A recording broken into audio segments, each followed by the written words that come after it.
Assalamualaikum warahmatullahi wabarakatuh. Ketemu lagi di channel Umi Dina.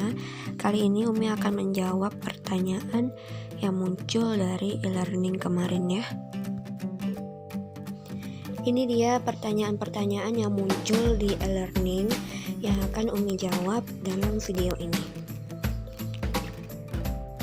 Pertama, apa contoh teks tanggapan? Nah, ini adalah contoh teks tanggapan. Ini Umi ambil di buku cetak halaman 89. Kemudian dalam video ini teksnya ini tidak Umi tulis secara lengkap. Silahkan Ananda semua baca sendiri di buku cetak masing-masing ya. Jadi ini Umi jelaskan hanya secara sekilas saja. Coba kamu baca dan kamu perhatikan teks tanggapan ini. Nah, di situ penulis memberikan tanggapannya mengenai lukisan karya Affandi. Apa buktinya dia menanggapi atau memberikan penilaian terhadap lukisan itu? Terlihat di kalimat yang paling bawah. Di situ tertulis, ekspresi goresan khas Affandi terlihat unik yang menjadikan lukisan ini istimewa. Nah, dapat disimpulkan bahwa penulis dalam teks ini yaitu memberikan tanggapan berupa pujian terhadap karya Affandi tadi. Itulah dia contoh dari teks tanggapan. Silahkan kamu baca lagi contoh-contoh teks tanggapan lainnya di buku cetak, di LKS, ataupun dari sumber-sumber yang lainnya. Pertanyaan selanjutnya yaitu bagaimana cara berpikir kritis? Ini dari Puspa Anggun ya kalau tak salah. Pertama, orang-orang yang berpikir kritis itu memiliki rasa keingintahuan yang tinggi. Nah, ini dia selalu mencari informasi atau bukti terbaru dan dia itu senang mempelajari banyak hal. Itu dia ya. Kedua, itu skeptis. Skeptis itu adalah dia itu selalu mempertanyakan informasi yang didapatkan sehingga dia itu tidak mudah mempercayai perkataan orang lain begitu saja.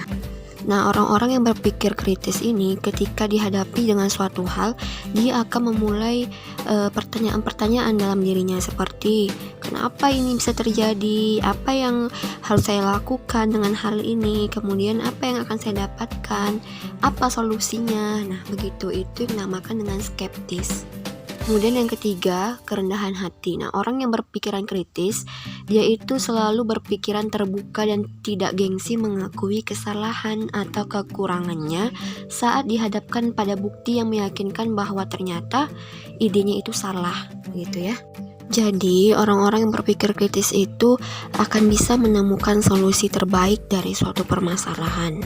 Hindari juga pemikiran bahwa pendapat kita itu selalu benar, begitu. Tanpa berpikir secara detail. Kemudian hal-hal yang bisa membuat kita berpikir kritis yaitu perbanyaklah membaca informasi baik dari buku, berita, ataupun media sosial. Terakhir yaitu contoh kalimat kompleks itu seperti apa sih? Nah, silakan kamu simak video dari Umi. Kalimat kompleks itu adalah kalimat yang memiliki lebih dari satu verba atau memiliki lebih dari satu kata kerja dalam satu kalimat. Nah, biasanya kalimat kompleks ini dia itu menjelaskan dua peristiwa atau lebih, kemudian ditandai dengan tanda koma atau menggunakan konjungsi. Nah, konjungsinya lihat yang Umi tulis situ ya. Kemudian jenis-jenisnya itu ada dua, hipotatif dan paratif. Contohnya, ini ada Umi buat 3 contoh kalimat. Pertama, Adi sedang membaca buku di ruang tamu ketika ibu memasak ikan. Nah, Adi itu adalah ketika kita analisis pola kalimatnya, Adi sebagai subjek, sedang membaca itu adalah predikat, buku objek, di ruang tamu adalah keterangan tempat, ketika itu adalah konjungsi subordinatif.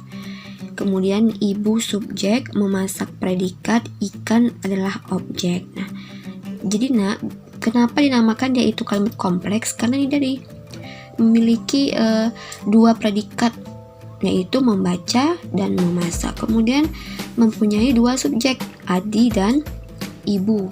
Kemudian di tengah-tengahnya ditandai dengan adanya konjungsi. Atau kalau tidak konjungsi, dia ditandai dengan tanda koma seperti ini. Dila memungut sampah yang berserakan di kelasnya, lalu ia membuangnya ke tempat sampah. Nah, lalu inilah konjungsi yang menghubungkan kalimat satu dengan kalimat yang lainnya. Nah, inilah yang disebut dengan kalimat kompleks ya. Artinya dia mempunyai dua peristiwa atau dua kejadian. Pertama nih, nomor 2. Apa kejadian pertama? Yaitu si Dila ini memungut sampah yang berserakan. Kemudian peristiwa yang kedua atau kejadian yang kedua, si Dila tadi membuangnya ke tempat sampah. Nah, itulah tadi ya yang disebut dengan kalimat kompleks. Itulah tadi penjelasan singkat dari Umi. Semoga dapat menjawab semua pertanyaan kalian dan kalian dapat mengerti mengenai teks tanggapan. Selamat untuk nama-nama berikut yang mendapatkan nilai tambahan ya, 3 poin. Semoga makin semangat belajarnya walaupun hanya via online.